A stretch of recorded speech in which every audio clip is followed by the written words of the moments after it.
Bridge course standard 8th subject science 12 to 18th July.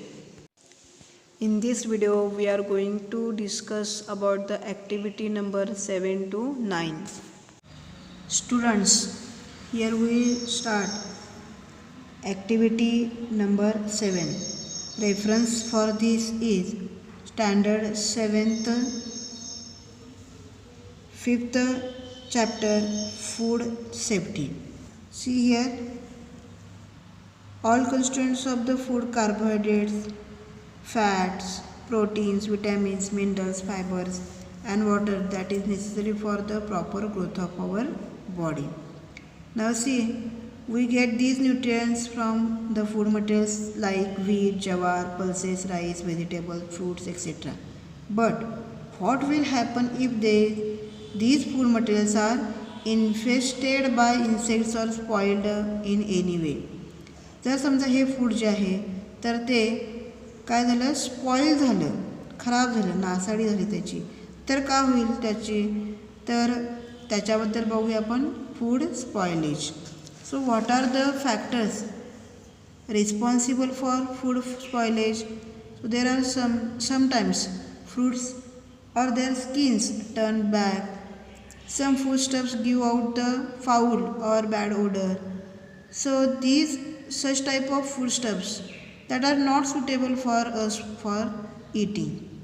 Sometimes naturally available food materials are spoiled by wrong handling, as when they are overcooked or improperly stored, say in a damp place. आता काही वेळेस काय होतं बघा, जे naturally available food materials असतात तर त्यांच्या अयोग्य हाताळणीमुळं किंवा जास्त ओव्हरकुक केल्यामुळं किंवा प्रॉपरली योग्य प्रमाणात त्यांचं साठवणूक न केल्यामुळं काय होतं, जसं डॅम प्लेसेस म्हणजे कुबट अशा वातावरणामध्ये ते काय केले, स्टोअर करून ठेवले, तर अशा वेळेस काय होतं, quality of the food material deteriorates. आता इथं काय होतं, अशा वेळेस त्याची जी गुणवत्ता आहे तर ती काय होते, ढासळते. So that may be also spoiled during the transportation. आता हे जे फूड आहे ट्रान्सपोर्टेशन करताना पण म्हणजे वाहतुकीच्या वेळेससुद्धा काय होऊ शकतं, याचं स्पॉइलेज होऊ शकतं. So here see various kinds of changes occurs in the food material. For example, fruits turn black, changes its taste, meat becomes sour, peanuts becomes rancid. All these changes occur due to the factors within the food materials. So when food gets spoiled, there are some different kinds of changes occurs in the food materials. Often see food grains etc. produced in the forms are damaged due to the various reasons like improper handling, improper storage, improper transportation etcetera. तर काही वेळेस काय होतं बघा, जे काय food grains आहेत त्या फॉर्ममधले, तर इथं त्यांच्या इम्प्रॉपर हँडलिंगमुळं किंवा स्टोरेज इम्प्रॉपरमुळं किंवा ट्रान्सपोर्टेशन योग्य प्रमाणात न झालं तर अशावेळी पण काय होतं, तिथं स्पॉइलेज होऊ शकतं किंवा डॅमेज होऊ शकतं. Some food stuffs like the meat, milk are either acidic or alkaline and they may get spoiled due to the chemical reactions on contact with the metal. काही वेळेस असे जे मीठ किंवा मिल्कसारखे जे काही पदार्थ आहेत तर ते ज्या भांड्यामध्ये ठेवलेलं असतं त्या भांडे जे आहे मेटल त्याच्याशी रिॲक्शन होऊन काय होऊ शकतं, त्याचं स्पॉइलेज होऊ शकतं. तर इथं मिल्क जे आहे तर ते कशाने फॉलो होतं हे लक्षात ठेवा. Milk get spoiled due to the chemical reaction on the contact with the metal. Sometimes foodstuffs may be spoiled due to the contamination by microorganisms or insect from the surrounding air, water or soil. काही वेळेस जे food stuffs आहेत हे दूषित होतं कशामुळं, काही सूक्ष्मजीवांमुळं किंवा जे कीटक असतात किंवा सभोवतालची जी हवा आहे याच्यामुळं सुद्धा काय होतं, हे फूड जे आहे तर ते स्पॉईल होऊ शकतं. Now next see food wastage. So food wastage, नासाडी जी अन्नाची ती कशी होते पहा, With the help of the science and technology, India has shown great progress in the production of the various foodstuffs like cereals, fruits, vegetables, fish, as well as milk products. But आता बघा आपला जो भारत आहे तर सगळ्याच बाबतीत काय केलं आहे त्याने प्रगती केलेली आहे वेगळ्या प्रकारच्या जे हे फूडस्टफ्स आहेत किंवा मिल्क प्रोडक्टच्या बाबतीत. But even so many people in our country and all over the world face the problem of hunger. पण असंही असलंही तरी काही लोक जे आहेत किंवा जगभरामधले असे काही लोक आहेत ते जे नेहमी का असतात भुकेले असतात तर त्यांना त्यांचं एक वेळचं जेवणही मिळू शकत नाही. सो मग हे वेस्टेज जे आहे तर ते प्रिव्हेंट करणे काय आहे खूप गरजेचं आहे. So there R 2 types of vestiges. तर वेस्ट जे होतं फूडचं तर ते 2 प्रकारांनी होतं. त्यातला एक प्रकार पहिला first quantitative wastage of the food. Quantitative म्हणजे कसला तर wrong methods of the farming like hand sowing of the seeds. म्हणजे इथं जे अन्न पेरलं जातं शेतामध्ये तर तेव्हा हँड सोईंग मेथड वापरली जाते. म्हणजे हाताने ते काय केलं तर पेरणी केली जाते. त्याच्यामुळं जास्त किंवा कमी प्रमाणात होऊ शकतं सीड्स तिथं अवेलेबल होऊ शकतात पेरण्यासाठी. इनॲडेक्वेट थ्रेशिंग म्हणजे जी मळणी केली जाते तर ती पण इम्प्रॉपरली केली जाते. स्टोरेज होतं ते इम्प्रॉपर होऊ शकतं. किंवा wrong methods of the distribution वितरण जे आहे तर ते त्याची पद्धती जी आहे तर ती पण काय असू शकते रॉंग असू शकते. These are the some reasons for the quantitative wastage. म्हणजे इथं क्वांटिटी जी आहे प्रमाण जे आहे का तर इथं काय होतं त्याचं हे जे अन्न आहे तर त्याचं काय होतं वेस्टेज होऊ शकतं. आता याच्यामुळं काय होऊ शकतं बघा. So that results in to the custom of the offering and serving too much food to guest at the traditional feast or the banquet. काही वेळेस काय होतं बघा की फूड जे तयार आहे तर ते वेस्ट होतं. कशामुळे तर बऱ्याच वेळेला आपल्याकडे काय असते पद्धती असते जेवणावळी असतात किंवा पंक्ती असतात तर तेव्हा तिथं काय केलं जातं आग्रह करून वाढलं जातं. किंवा बऱ्याच वेळेला जे काही समारंभ असतात तर तेव्हा का उत्सव असतात तर तेव्हा पण काय होतं अन्नाची नासाडी होऊ शकते. So it has been wasted. All this food would have met the need of many others. Okay. So see here some preventive measures are given to prevent the food wastage and spoilage. Okay. Now next see here this one food wastage and the preservation. So food protection and the food preservation. What is food protection? The prevention of the food spoilage by the microbial growth and the infestation by the pest, that is called as the food protection. And what is food preservation? Use of the various preservatives to prevent for the long period of the time food spoilage due to the internal factor, that is called as the food preservation. म्हणजे अन्न जे आहे ते सुरक्षित ठेवलं जातं तर त्याला फूड प्रिझर्वेशन आपण म्हणतो. There are some methods for food protection. So here see these are methods of the food protection. Freezing, use of insert gas in the nitrogen gas that is filled with the airtight packets of the potato wafers, and thus these food products are preventing the growth of the fungus and insects. Then smoking, food is preserved with the help of smoke. Then use of insecticide, methylene, that is sprayed on the gunny bags containing the food grains. Then irradiation. In this method food is exposed to ionizing radiations such as high energy electrons emitted by the accelerators, that are X-ray, gamma rays emitted by the radioactive isotopes. This process destroys the microbes, insects, etc. Here इथं काय केलं जातं काही raise जे आहेत तर ते काय केले जातात इमिट केले जातात. जे इमिशन्स होतं तर ते त्या फूड व काय केले जातात, इन्सर्ट केले जातात आणि ते फूड काय केलं जातं, प्रिझर्व केलं जातं. For example potatoes, onions, these are increases the shelf life due to this type of method. Then here see there are some natural and chemical preservatives are there. Naturally available materials, salt, sugar, oil, these are natural available preservative. Acetic acid, then sodium benzoate, citric acid, some nitrates, nitrate salts, these are the chemical preservative. Then next method see pasteurization. Here in this method milk that is boiled at the 80 degrees Celsius for the 15 minutes and that is cooled immediately, and this destroyed the microbes present in the milk and it keeps a longer duration.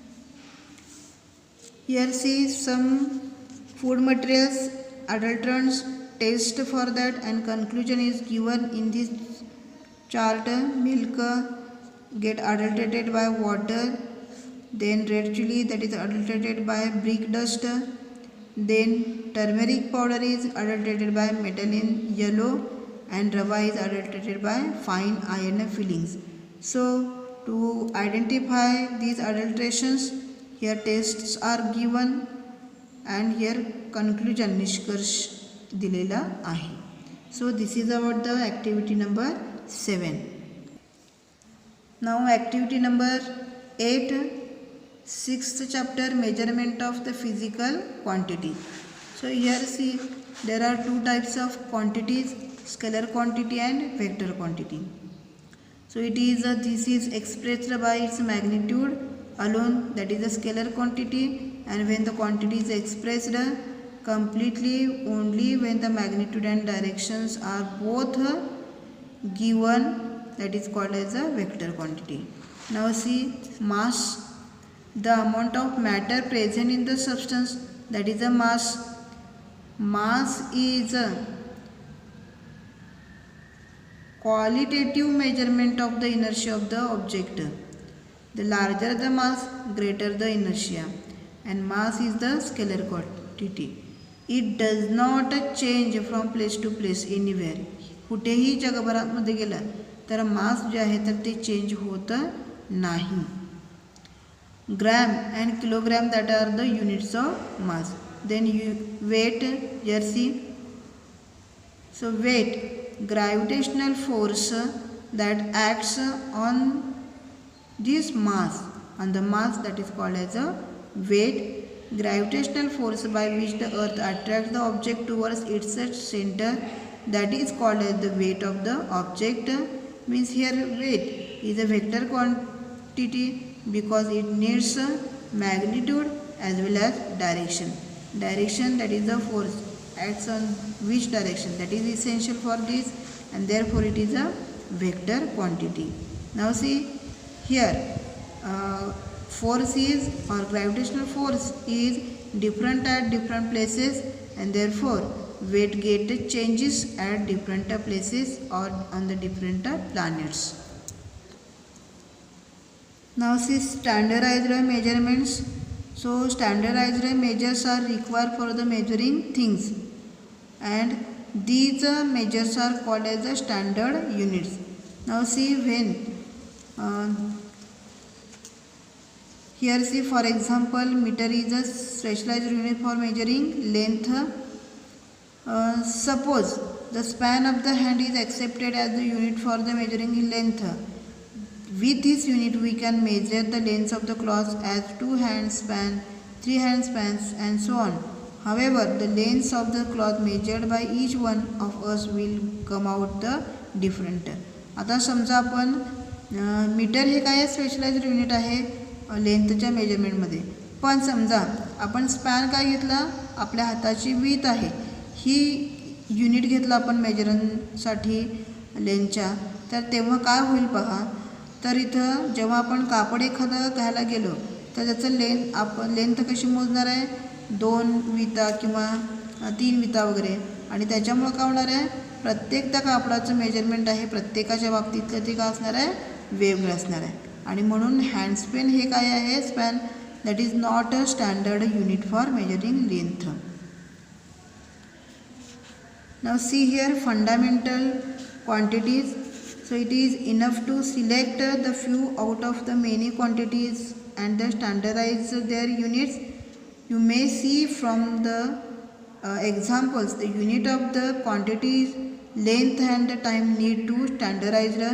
Such quantities are called as a fundamental quantity. आता बघा तर इथं many वेगळ्या क्वांटिटीजमधलं जे standardise जे आहे unit तर ते सिलेक्ट करणं काय आहे खूप गरजेचं आहे त्याच्यासाठी. तर इथे युनिट जे आहेत क्वांटिटी, लेंथ किंवा टाईम तर हे काय स्टँडर्डाइज असणं गरजेचं आहे. अशा प्रकारे काय असतं या क्वांटिटीजना फंडामेंटल क्वांटिटीज असं म्हटलं जातं. Standard fundamental quantities fundamental unit must be available to all. हे सर्वांसाठी काय आहे अवेलेबल आहे आणि हे कुठेही गेला तरी हे बदलणारं नसतं. Then see the international system of the units. International unit system जे आहे that is based on the 7 fundamental unit that is called as a system international. System international means SI. It is currently used all over the world and it is also called as a metric system. ही सर्व जगामध्ये मान्य असणारी आहे आणि याला metric system असंही म्हटलं जातं. आता याच्यामध्ये या फंडामेंटल क्वांटिटीजचे काय केले तिथं सिम्बॉल आणि नेम्स दिलेले आहेत.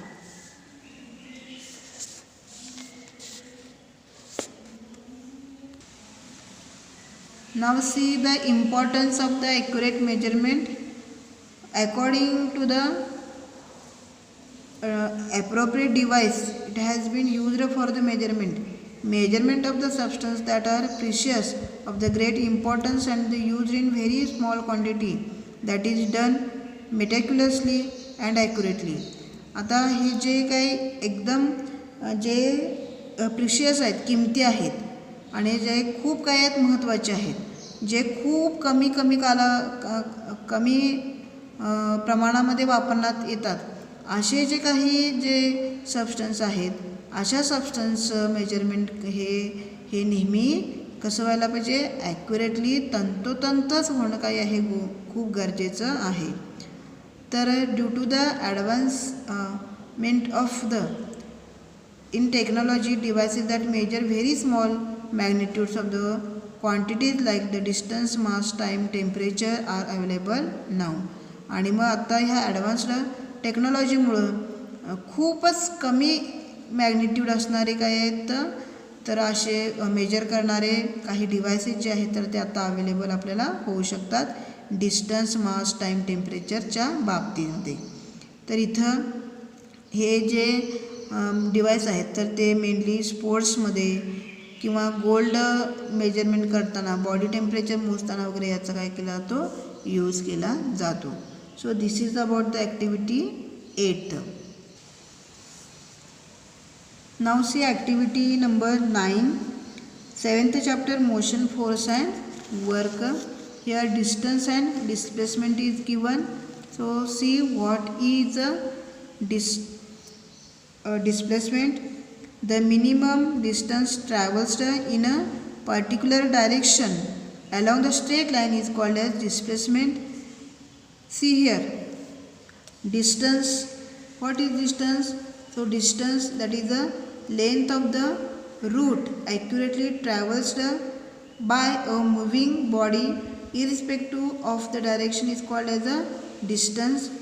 तर जे काय ॲक्च्युली त्या मूव्हिंग बॉडीनं जे ट्रॅव्हल केलेलं जे लेंथ आहे त्याच्या रूटची तर ते काय आहे दॅट इज अ डिस्टन्स आणि ही स्केलर क्वांटिटी आहे. तर displacement it is a minimum distance travels by moving body in one direction from original point to the reach the final point. तर हे काय मिनिमम डिस्टन्स ट्रॅव्हल केलेलं आहे एखाद्या moving बॉडीनं कशापासून त्याच्या ओरिजिनल पॉईंटपासून ते फायनल पॉईंटपासून. आता इथे डिस्प्लेसमेंट जे आहे तर इथं डिस्टन्स आणि डायरेक्शन हे दोन्ही काय केलं तर विचारात घेतलं जातं आणि म्हणून ही कसली क्वांटिटी आहे वेक्टर क्वांटिटी. याच्यामध्ये युनिट जे आहेत तर ते SI मध्ये आणि MKS सिस्टीममध्ये काय आहेत, मीटर हे मेजरमेंट त्याचे आपण घेऊ शकतो. Velocity, see what is velocity? It is a distance travelled by body in a specific direction in unit time. तर एका युनिट टाईममध्ये किती डिस्टन्स ट्रॅव्हल केलेलं आहे एखाद्या बॉडीनं, so that is the velocity. and it is calculated by velocity is equal to displacement upon time period which is required for the displacement. So see here, velocity is a displacement upon total time and the speed is equal to distance traversed upon total time. Then from that we can calculate the average velocity of that a moving body. So here if it requires altogether 1 hour for this, the average velocity is 40 km per hour to moving this.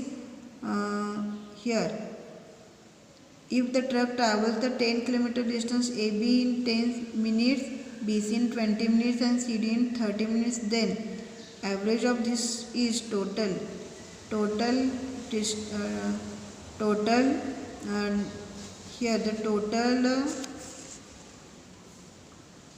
displacement upon the total time. So that is the average velocity for that moving body. Now see here, what is acceleration? It is a change in velocity upon time taken for change. So here one example is given. On a football ground, how does the direction of the ball moving in a straight line changes? So we also can see some players changing its direction by kicking it. When its direction changes, the velocity of the ball changes, and that is we say that the acceleration takes place. The interaction that brings about the acceleration is called as a force, and force acts on a body. So here see, what is acceleration? That is the change in velocity upon time taken for the change, and this interaction which brings about the acceleration, so that is called as a force. Now here, what is the relation between force and acceleration?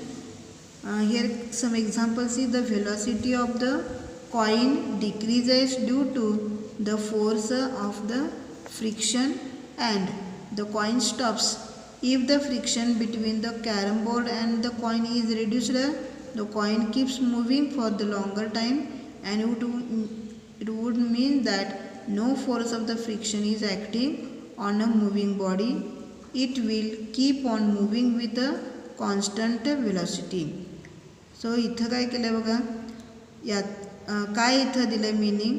आपण समजा जर force of friction जो आहे एखाद्या moving बॉडीवरचा, तर तो तसाच आपण ठेवला तर काय होतं, तर ती जी मुव्हिंग बॉडी आहे तर ती तशीच कॉन्स्टंट वेलॉसिटीने मूव्ह होत राहते. याच्यावरून काय केलं बघा, सर आयझॅक न्यूटन यांनी काय केलं, त्यांचा फर्स्ट जो मोशनचा जो लॉ आहे तर तो सांगितलेला आहे. If no force is acting on a body, its velocity does not change, that is the body does not accelerate. कोणत्याही प्रकारचा फोर्स त्या बॉडीवर ॲक्ट होत नसेल तर काय होतं, त्याची वेलॉसिटी चेंज होत नाही, आणि ॲक्सेलरेट जो आहे तर तो तेही चेंज होत नाही. म्हणजे समजा जर बॉडी स्टेशनरी असेल तर ती स्टेशनरी राहते, आणि मोशनमध्ये असेल तर काय राहते, मोशनमध्येच राहते. Now see here, force, displacement and work. There is a relation between these three. Work W is done by the force is equal to the force applied to the body into the displacement of that body, and that takes place in the direction of the force, and therefore here see W is equal to, that is the work is equal to F into S. F is a force and S is a displacement. So SI, in the SI system, unit of this work is joule and the unit of the force is Newton, and displacement is a meter. So the CGS system unit of the work is erg. Okay. So this is about the activity number 9. Now here see questions of activities. So you must solve these all questions in your notebook. First question is, what is the reason for spoiling of milk? What measures would you suggest to avoid wastage of food? Make the list of the things that happens around you that causes food spoilage. Complete this chart. Here substances and adulteration is given. Here methylene yellow, methylene yellow, milk इथं adulteration लिहायचं आहे. Then carbonated सोडा आणि yellow banana adulteration लिहायचं आहे. Then next one see question 5 give reason. There is a more use of oil in making pickles. Why it is? Give reason. Explain whether the action in the picture alongside picture is tell the picture is right or wrong. इथं कुठला आकृती आहे पहा. इथं picture कोणतं आहे? फ्रूटला काय कराय इंजेक्शन देत आहेत असं काय आहे हे दाखवलेलं आहे. तर ही ॲक्शन जी आहे तर ती राईट आहे की रॉंग आहे याचं एक्सप्लेनेशन द्यायचं आहे. Then activity number 8 write the measurements in the table. Measure the length and width of your notebook. तुमच्या वहीची लेंथ आणि विड्थ जी आहे तर ती मोजायची आहे. Question 2 I brought 4 meters of the cloth from the shop but if I actually counted the cloth at the home why did it go less. मी 4 metre काय काय क्लॉथ आणले दुकानातून पण जेव्हा मी याचं काउंटिंग केलं तर तेव्हा ते काय झालं कमी पडलं. असं का होतं हे सांगायचं आहे. Give reason. A person weighs 50 kilo on the earth but same person weighs 8.3 kg on the moon. आता याचं कारण द्यायचं आहे का ते. Then next question see, what precautions should you take when buying vegetables from a vegetable shop in the market. तर तुम्ही फळं आणताना तुम्ही कुठल्या प्रकारचे प्रिकॉशन्स घ्या हे सांगायचं आहे. Explain what is the instrument in the picture below are used for measuring. इथं काही काय दिले आहेत पिक्चर्स दिलेले आहेत हे कशासाठी यूज केले जातात हे इन्स्ट्रुमेंट्स हे विचारलं आहे. इथं पहिल्यांदा होतं घड्याळाचं चित्र वॉश होतं. थर्मामीटरचं चित्र होतं इथं. देन गॅल्व्हनोमीटरचं होतं पिक्चर आणि लास्टला मेजरिंग जार जे आहेत त्याचं काय होते पिक्चर्स होते जे काय केलं जातात दूध मोजण्यासाठी वापरतात. त्याचं कशासाठी वापरतात हे आन्सर लिहायचं आहे. Now see next one question first choose the correct pair of the word. याच्यामध्ये ए चे जे हे काय पेअर आहेत तर ते बी आणि सी मध्ये काय करायचं आहे करेक्ट याचे ऑप्शन्स चूज करायचे आहे. ॲक्सेलरेशनचे हे काय करायचे आहेत युनिट्स मोजायचे आहेत फोर्स डिस्प्लेसमेंट आणि वर्कमध्ये. Then next question see suppose a train moving from point P to point Q and returns to point P and then what is the distance it has travelled and what is its displacement. तर या ट्रेननी हे इथं जाऊन इथंपर्यंत पुन्हा आलेलं आहे तर त्याच्यामध्ये डिस्टन्स किती आणि डिस्प्लेसमेंट किती हे काय करायचं सांगायचं आहे. Then question 3 if an object goes 18 meters in the first 3 seconds, 22 meters in next 3 seconds and goes 14 meters in a last 3 seconds calculate an average velocity. तर इथं 3 3 आणि शेवटचे 3 अशा या 9 सेकंदमध्ये टोटल किती गेलं आहे 18, 22 आणि 14 एवढा मीटर गेलेला आहे. याच्यावरून व्हेलॉसिटी मोजायची आहे. Now next question is when a player runs on the circular path the distance of 400 meters return to the starting position in 25 seconds what will be its average speed and average velocity. एक player जो आहे तर तो काय होतोय हा काय करतो आहे सर्क्युलर पाथमधून फिरत आहे 400 मीटर आणि तो त्याच्या स्टार्टिंग पोझिशनला 25 सेकंडमध्ये आला तर त्याचा स्पीड किती आणि त्याची वेलॉसिटी किती ॲव्हरेज हे काय करायचं आहे सांगायचं आहे. If a student exerts a force of 25 newton on a table, the table is displaced by 3 meters, how much work did that student do. एक स्टुडंट जो काय करतो आहे टेबलवर 25 न्यूटन एवढं फोर्स अप्लाय करतो आहे, तर त्याचं डिस्प्लेसमेंट झालेलं आहे टेबलचं 3 मीटरने. तर तिथे किती वर्क झालेलं आहे तर त्या विद्यार्थ्याचं ते काय करायचं कॅल्क्युलेट करायचं आहे. So this is about the activity number 9. Okay, so you should write all these answers of these questions in your notebook.